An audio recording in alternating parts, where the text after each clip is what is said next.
আসসালামু আলাইকুম সুপ্রিয় দর্শক, আমাদের সাফল্য কথার নিয়মিত পর্বে আপনাদের স্বাগত জানাচ্ছি।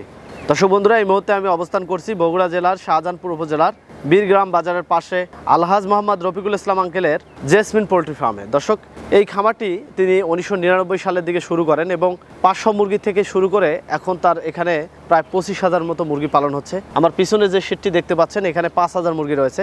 সেই সাথে আরেকটি বিষয় আপনাদের বলে রাখি, মুরগি পালন করতে এসে বিশেষ করে লেয়ার মুরগি যারা পালন করে, এখানে অনেক ধরনের সমস্যা রয়েছে। এই সমস্যার কারণে অনেক খামারি ভাইয়েরা পোল্ট্রি খামার থেকে সরে যাচ্ছেন। কি কি কারণে এই খামার থেকে খামারি ভাইয়েরা সরে যাচ্ছেন এবং কি কি রোগ ব্যাধি হয়ে থাকে এবং এটি হলে কোন ধরনের ব্যবস্থাপনা গ্রহণ করতে হবে, সেই বিষয়গুলো তুলে ধরবো। সেই সাথে আরও একটি বিষয় হলো, মুরগি পালনের ক্ষেত্রে যে রোগ ব্যাধিগুলো হয়ে থাকে সেক্ষেত্রে আমাদের খামারি ভাইয়েরা অনেক অ্যান্টিবায়োটিক ব্যবহার করে থাকে। অ্যান্টিবায়োটিক ব্যবহারের ফলে মুরগির শরীরে অনেক ধরনের ব্যাকটেরিয়া, জীবাণু সৃষ্টি হয়। সেগুলো দূর করার জন্য অনেক ধরনের প্রোবায়োটিকও ব্যবহার করা হয়। তো এই পোল্ট্রি ফার্মে রফিকুল ইসলাম আঙ্কেল একটি প্রোবায়োটিক ব্যবহার করছেন। তো আমরা আজকে এই প্রোবায়োটিক সম্পর্কেও জানবো, তিনি কেন এটি ব্যবহার করছেন, এটা রেজাল্ট কেমন এবং তিনি কিভাবে মুরগিগুলোকে পালন করতেছেন, কোন ধরনের ব্যবস্থাপনায় রেখেছেন এবং কতটা সফলতা রয়েছে, এই বিষয়গুলো তুলে ধরবো। তো চলুন আমরা সেই উদ্যোক্তা রফিকুল ইসলাম আঙ্কেলের সঙ্গে কথা বলি এবং বিস্তারিত বিষয়ে তার কাছ থেকে জানার চেষ্টা করি।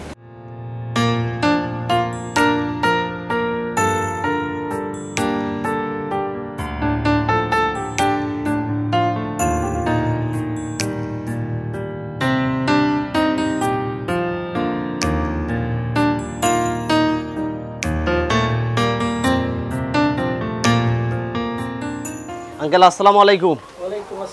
আসসালামু আলাইকুম। ওয়ালাইকুম সালাম। কেমন আছেন আপনি? আলহামদুলিল্লাহ। পোল্ট্রি খামারে কত বছর আগে আসা এবং কিভাবে এই জগতে পা রাখলেন বা কিভাবে শুরু হলো ব্যক্তি জীবনটা, এই বিষয়ে কিছু বলবেন। ছোটকাল থেকে আমি যখন প্রাইমারিতে পড়ি তখন থেকে আমার হিসাব যে আমি একটু ব্যবসা করব। 1999 থেকে আমি এই পোল্ট্রির সাথে জড়িত। আল্লাহ পাক আমাকে পোল্ট্রির সাথে জড়িত আজ পর্যন্ত রেখেছেন। প্রথমত আমার এক বড় ভাই তোতা বগুড়া জেলার মধ্যে কয়েকটা খামার, তার মধ্যে ওনার একটা খামার ছিল। ওনার মাধ্যমে আমি এই পোল্ট্রির সাথে জড়িত হই। সেখান থেকে আমি বড় ভাইকে বলি যে আমি একটু মুরগি করবো, আপনি একটু সহযোগিতা করলে আমি হয়তো করতে পারতাম। সেই সুবাদেই উনি আমাকে 1999-এ 500 মুরগির বাচ্চা আমাকে ঢাকা গাজীপুর থেকে আমাকে এনে দেয়। যা দেখতে পাচ্ছেন, আল্লাহ পাক আমাকে এখান পর্যন্ত নিয়ে আসছে। এখন বর্তমানে কতগুলো মুরগি রয়েছে? এখন বর্তমানে এই সেটে আছে 5,000। কিভাবে এটি ম্যানেজমেন্ট হচ্ছে, এই বিষয়ে কিছু বলবেন। এখানে তো আমার লোক রাখা আছে, তারা দেখশন করে, আর আমি নিজেই দোকানে ঢোকার আগে আমি মুরগির নিজেই দেখাশোনা করি। আর যে কোনো সমস্যা হলে আমাদের প্রাণী সম্পদ অধিদপ্তর আছে, তাদের সহযোগিতায় ডাক্তারের মাধ্যমে পরামর্শ নেই। এমন অবস্থায় আমরা মুরগি পালন করে আসছি। আর এই লেয়ার মুরগি কীরকম খাদ্য খায়, এরা বাচ্চা থেকে ডিমে আসা পর্যন্ত এদেরকে কি কি পরিচর্যা করতে হয়, এই বিষয়ে আমাদের কিছু বলবেন। আমরা প্রথম দিনে বাচ্চা যখন আনি তখন 5 গ্রাম থেকে শুরু করে পর্যায়ক্রমে আমি যেটা করি, প্রথম থেকে শুরু করে প্রতিদিনে 1 গ্রাম করে বাড়তে থাকে। ডিম শুরু হওয়ার আগ পর্যন্ত বা ডিম আসা পর্যন্ত একটা করে বাড়ে 120 গ্রাম আমরা খাবার দিয়ে থাকি। এদেরকে বাচ্চা অবস্থা থেকে তো আমি জানি যে 2-3টি স্টেপে এদেরকে লালন পালন করতে হয়। একটা ব্রুডিংয়ে থাকে, তারপর পুলিটি আকারে থাকে, আবার পরবর্তীতে লেয়ারে নিয়ে আসা হয়। এই বিষয় থেকে কিছু বলবেন। বাচ্চা অবস্থায় যে বুরিংয়ের রুম আলাদা আছে। এখন বর্তমানে আমার বুরিং বাচ্চা নেই। তারপরে পুলেট অবস্থায় আমরা খাঁচাত উঠাই। ওই পুলেট অবস্থায় খাঁচাটা আর একটু বড় আছে, সে পুলেট অবস্থায় মুরগিটা আমার এখন সবগুলো প্রোডাকশনে। আর এই সেটে আমার 5,000 মুরগি আছে, 2500 মুরগি ফুল প্রোডাকশন, অর্থাৎ 90-92%। আর এই মুরগিটা এখনো ফুল প্রোডাকশন আসেনি, 80%। আর বয়স কেবল 21 সপ্তাহ চলতেছে। আঙ্কেল, এরা কত বছর ডিম দিতে থাকে? এটা নির্ভর করে বাজারের উপর। তার কারণ দেখা যাচ্ছে 75-80% ডিম বাজারটা মধ্যস্থল, অর্থাৎ 700 থেকে 750, তখন আমরা ওই ডিমটা নিতেই থাকবো। আর যখন দেখা যাবে 90 বা 100 সপ্তাহ বয়স হবে, 70-75% ডিম হবে, তখন দেখা যাচ্ছে বাজারের সাথে ম্যাচিং হচ্ছে না, লস হচ্ছে, লস আইটেম, তখন আমরা মুরগিটা সেল দিয়ে দিই। ডিমের দাম বেশি 800-র উপরে, তখন আমরা 75 হলেও আমরা কিছুদিন ধরে রাখি। বর্তমান ডিমের বাজার মূল্য কেমন? বর্তমান ডিমে আমরা পাচ্ছি 700-720 টাকা। 720 টাকা, অর্থাৎ 60 টাকা 20 পয়সা পিস। এটা হচ্ছে বড়টা। আর ছোটটার ডিমের দাম হচ্ছে 600-650। লেয়ার মুরগি পালনের ক্ষেত্রে রোগ বৃদ্ধিটা খুবই একটা গুরুত্বপূর্ণ ভূমিকা রাখে এবং এখানে অনেক খামারিরা লসের সম্মুখীন হয়। এই দিকগুলো থেকে বলবেন, আসলে লেয়ার মুরগিতে কি কি রোগ ব্যাধি থাকে এবং কোন ধরনের ব্যবস্থাপনায় রাখলে খামারি ভাইয়েরা ভালোভাবে এটি চালাতে পারে। সবাই চেষ্টা করে তার সেট কন্ট্রোল রাখতে, যাতে কোনো রোগ ব্যাধি না হয়। এ কারণে বায়ো সিকিউরিটি, জীবাণুনাশক স্প্রে বা প্রোবায়োটিক, তারপরেও দেখা যাচ্ছে রোগ ব্যাধি আসে যায়। কারো হয়তো অ্যান্টিবায়োটিক খায় ভালো হয়, আর কারো হয়তো ভালো হয় না। এই কারণে সে অনেক লসের সম্মুখীন হয়ে যায়। রোগ হচ্ছে রানীক্ষেত, তারপরে বাচ্চা অবস্থায় গাম্বুরা, তারপরে ফাউল কলেরা, ফাউল টাইফয়েড, এখন বর্তমানে বার্ড ফ্লু। এক্ষেত্রে আমরা বার্ড ফ্লুর অনেক সরকার অনুমোদিত ভ্যাকসিন আসছে, আমরা ভ্যাকসিনও করে থাকি। তারপরেও দেখা যাচ্ছে দুই একটা মিস্টেক করে। রেডি ফিড আমি খাওয়াই, কিন্তু এই যে গার্ড ফ্লো প্রোডাক্ট দিয়ে আমরা খাদ্যটা মিশিয়ে নিচ্ছি আর কি। এটা কি প্রোডাক্ট? এটা একটা প্রোবায়োটিক। প্রোবায়োটিক এটা কেন খাওয়ানো হয়? ডিম যখন একটু কমে যায়, মুরগির হালকা পাতলা কোনো সমস্যা হলে এই প্রোবায়োটিকটা দিলে মুরগিটা খায়, ভালো প্রোডাকশনটা একটু বাড়ে। অনেক কোম্পানির আছে, ভালো মন্দ একটু কম বেশি তো অবশ্যই আছে সবারই, কিন্তু প্রোবায়োটিকটা বেশি ব্যবহার করা দরকার। প্রোবায়োটিক ব্যবহার করলে হয় কি, রোগ বালাটা অবশ্যই একটু কম হবে। রোগের শেষে রোগ হয়ে গেল, আমরা অ্যান্টিবায়োটিক খাওয়ালাম, পরবর্তীতে সাথে সাথে আমরা প্রোবায়োটিক যদি দিয়ে থাকি, তাহলে ওই প্রোবায়োটিকের মাধ্যমে আমরা ওই মুরগির রুচি, মুরগির ডিমের প্রোডাকশন বা মুরগির বডি ওয়েট, গ্রোথ সবগুলোই তাড়াতাড়ি আসবে ভালো মানের প্রোবায়োটিক হলে। আমার একটা গাইড করা আছে, আমার দৈনন্দিন একটা হিসেব আছে, মুরগি প্রতি খামারের আমি একটা হিসেব রাখি। সেটাতে আমি দেখছি মুরগির খাওয়ার রুচি বা ডিমের পার্সেন্টেজ মোটামুটি আমি ভালো পাইছি। এখানে কত কেজি খাদ্য তৈরি হচ্ছে আজকের জন্য? 1200 মুরগির জন্য আর কি। কত গ্রামের এটা প্যাকেট এবং এটা কিভাবে ব্যবহার করতে হয় আমাদের একটু বলবেন? এটা 500 গ্রাম প্যাকেট, 100 কেজি খাবারের সাথে 300 গ্রাম, 5 থেকে 6 দিন 7 দিন খাওয়ালে মোটামুটি একটা ভালো রেজাল্ট আশা করা যায়। খাদ্যের সাথে মূলত আর অন্যান্য কি উপাদান দেওয়া হয় যে খাদ্যগুলো খাওয়াচ্ছেন? খাদ্য এগুলো অনেক মেডিসিনে আছে, এর মধ্যে আমরা তো রেডি ফিড খাওয়াই, ওই ফিড মিল থেকে আসে, অনেক প্রায় 18-19 প্রকার মেডিসিন আছে এর মধ্যে দেওয়া। আপনি মুরগি পালন করতে এসে কখনো কি কোনো দুর্ঘটনা হয়নি যে কারণে খামারে অনেক মুরগি মারা যায়, লসের সম্মুখীন? আপনার জীবনে এই ধরনের কোনো ঘটনা ঘটেছে? আমার জীবনে অনেক দুর্ঘটনা এরকম ঘটে গেছে। 10 সালে আমার তখন মুরগি ছিল প্রায় 18,000। সেই সময় প্রথম বার্ড ফ্লুর এই সময় ভ্যাকসিন আমরা পাই নাই।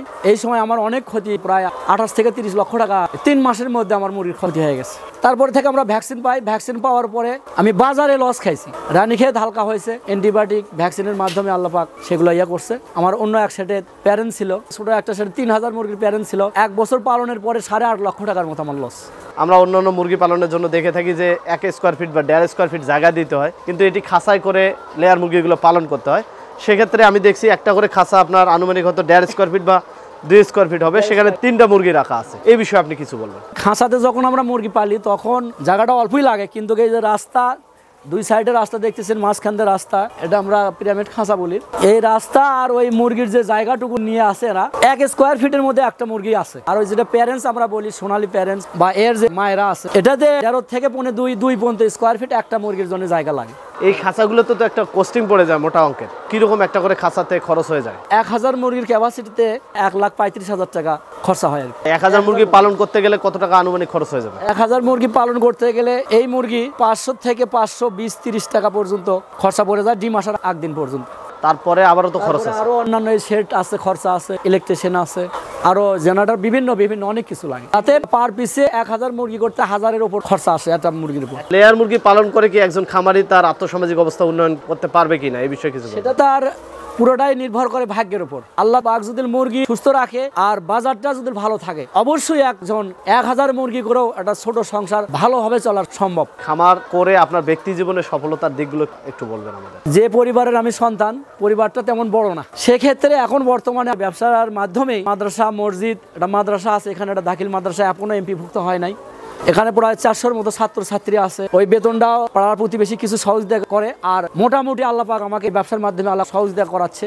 আমার পরিবার সহ শালা সম্বন্ধে আমার ব্যবসা দেখাশোনা করে। এই ব্যবসার মাধ্যমে আর কি আমার সব কিছু জীবনের সব কিছু যা কিছু ঘটেছে, জায়গা জমি, বাসা বাড়ি, সব কিছু এই ব্যবসার মাধ্যমে আল্লাহ পাক আমাকে মিলেছে। এই লেয়ার মুরগি আমাদের দেশে আমিষের চাহিদা পূরণে কিন্তু একটা ব্যাপক ভূমিকা রেখে থাকে। সরকারিভাবে এখানে কোনো সহযোগিতার প্রয়োজন রয়েছে কিনা, বা দিক নির্দেশনামূলক কোনো তথ্যর প্রয়োজন রয়েছে কিনা, বা অবকাঠামোমূলক কোনো ব্যবস্থাপনার দরকার রয়েছে কিনা, এই বিষয়ে? অবশ্যই সরকারিভাবে এই পোল্ট্রি সেক্টরকে দেখার দায়িত্ব তাদের। মাননীয় প্রধানমন্ত্রী যেভাবে বক্তব্য দিয়ে থাকেন, সেই কথা অনুযায়ী আমরা সেই উপকার পাই নাই। হুট করে দেখা যাচ্ছে ডিমের বাজার 100-150 টাকা নেই, 7 দিনের ব্যবধানে 200 টাকা সোনালী মুরগি বিক্রি করতেছি, হুট করে দেখা যাচ্ছে 1 সপ্তাহের ব্যবধানে 50 টাকা নেই। তাহলে 50 টাকা যদি কেজিকে ব্যবধান হয়ে যায়, তাহলে একটা খামারির যার 2000 মুরগি আছে, 1.5 থেকে 2 লক্ষ টাকা ওই খামারের অ্যামাউন্টটা কমে আসে। এই বাজার নিয়ন্ত্রণ সরকার যদি ভালোভাবে নিয়ন্ত্রণ করে, তাহলে আমাদের মতো খামারির বড় উপকার হবে, এবং দেশের যারা ডিম বা মাংস যারা খাচ্ছে, যে দেশের জনগণ, তাদের যে আমিষ চাহিদাটা তারা একটা ন্যায্য মূল্যে, এই যে ওঠানামা বাজারটা থাকবে না যদি সরকার এই আমাদের এই পোলট্রি সেক্টরে একটু নজর দেয়, বা সরকারের যারা, অবশ্যই সরকার তো বলেই যাচ্ছে, কিন্তু সরকারের যারা নিম্নতম কর্মকর্তা আছে এনাদের ভূমিকা নাই। আঙ্কেল, আমরা আপনার কাছ থেকে এখন আপনার ব্যক্তি জীবনের অভিজ্ঞতা থেকে পরামর্শ চাবো। আসলে খামারি ভাইরা কিভাবে খামারগুলোকে ব্যবস্থাপনায় নিয়ে আসতে পারে, যে ক্ষেত্রে আপনি বাজার ব্যবস্থাপনার কথা বলছেন, শুধু বাজার ব্যবস্থাপনা না, নিজে সচেতন হলেও অন্তত খামারি একজন টিকের থাকতে পারবে। এইখান থেকে আপনি পরামর্শমূলক কিছু বলবেন। আমি খামারির উদ্দেশ্যে বলবো, আপনারা সরকারিভাবে কোনো সেমিনার হয়, আপনারা এই সেমিনারগুলো দেখেন বা শুনে আসতেছেন, কিন্তু সেই হিসেবে আপনারা পালন করেন না। এক্ষেত্রে আমি বলবো শীতকালে, আগামী যে শীতকাল আসতেছে, এই শীতকালে ভিটামিন একটু কম ব্যবহার করে আমরা প্রোবায়োটিকটা আমরা বেশি ব্যবহার করলে আমি মনে করি মুরগির ক্ষেত্রে অনেক উপকার পাবো। আঙ্কেল, আপনাকে অনেক অনেক ধন্যবাদ জানাচ্ছি আমাদের মূল্যবান সময় দেওয়ার জন্য। আমরা আপনার শারীরিক সুস্বাস্থ্য কামনা করছি, সেই সাথে আপনার সুন্দর পরিকল্পিত জেসমিন পোল্ট্রি খামারের সামনের দিনগুলো মঙ্গল কামনা করে শেষ করছি আমাদের আজকের এই প্রতিবেদন। আসসালামু আলাইকুম। আপনাকেও ধন্যবাদ। আসসালামু আলাইকুম রহমতুল্লাহ। দর্শক বন্ধুরা, এতক্ষণ থেকে আমরা কথা বলছিলাম আলহাজ রফিকুল ইসলাম আঙ্কেলের সঙ্গে। তার এই পোল্ট্রি খামারের সফলতা, ব্যর্থতা, বিভিন্ন চিত্র আমি আপনাদের সামনে তুলে ধরেছি। দর্শক বন্ধুরা, এই ছিল লেয়ার মুরগি পালন নিয়ে আমাদের আজকের এই প্রতিবেদন। আপনাদের আশেপাশের সফলতার গল্পগুলো আমাদের জানিয়ে দিন। আমাদের সাফল্য কথা টিম চলে যাবে আপনাদের কাছে। ধন্যবাদ সবাইকে।